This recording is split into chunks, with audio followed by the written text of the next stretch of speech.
ഇത് മാസ് മോട്ടോഴ്സിൽ നിന്നാണ്. നമ്മൾ ഹോണ്ട ഡിയോ വണ്ടി സ്റ്റാർട്ടിങ് കംപ്ലൈൻ്റ് ആയിട്ട് എടുത്തുകൊണ്ട് നേർന്നതാണ്. അപ്പോൾ നിലവിൽ സ്റ്റാർട്ടിങ് കംപ്ലൈൻറ്റ് കാണിച്ചായിരുന്നത് പ്ലഗ് ഷോർട്ടിങ് ഉണ്ടായിരുന്നു.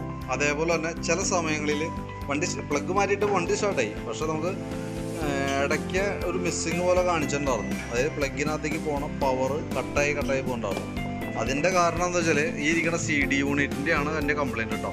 അപ്പോൾ നിലവിൽ നമ്മളതിൻ്റെ കോൺടാക്റ്റൊക്കെ അയച്ച്, അതായത് ഈ വരുന്ന ഈ ക്ലിപ്പിൻ്റെ ഭാഗമൊക്കെ ക്ലീൻ ചെയ്തിട്ട് റീസെറ്റ് ആക്കിയിട്ടുണ്ട്. അത് രണ്ട് രീതിയിൽ വരാം. ഒന്ന് ക്ലിപ്പിൻ്റെ കംപ്ലയിൻറ്റ് കൊണ്ട് വരാം, CD-യുടെ കംപ്ലയിൻറ്റ് കൊണ്ട് വരാം. പക്ഷേ ക്ലിപ്പൊക്കെ നമ്മൾ ഒരുപാട് നല്ല രീതിയിൽ ജാമ്പർ വയറൊക്കെ വെച്ച് ടൈറ്റ് ചെയ്തിട്ടുണ്ട്. വീണ്ടും കംപ്ലയിൻറ്റ് കാണിക്കുകയാണെങ്കിൽ ഈ CD യൂണിറ്റാണ് നമുക്ക് മാറ്റേണ്ടി വരും കേട്ടോ. അതായത് സ്റ്റാർട്ടിങ് കംപ്ലയിൻറ്റ് കാണിക്കുകയാണെങ്കിൽ CD യൂണിറ്റ് മാറ്റേണ്ടതായിട്ട് വരും. ഇപ്പോൾ നമ്മൾ നിലവിൽ അതിൻ്റെ പ്ലഗ് മാറ്റുന്നുണ്ട്. പിന്നെ അതേപോലെ തന്നെ ഈ ലെഫ്റ്റ് സൈഡ് ബ്രേക്ക് പിടിക്കുമ്പോൾ സെൽഫ് എടുക്കാത്തൊരു കംപ്ലയിൻറ്റ് ഉണ്ടായിരുന്നു.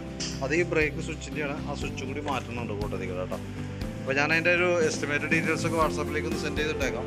വർക്ക് കംപ്ലീറ്റ് ആവണുള്ളൂ, ചെയ്തുകൊണ്ടിരിക്കുകയാണ്. കഴിയുന്നതിനനുസരിച്ച് ഞാൻ വിളിച്ചോളാം കേട്ടോ.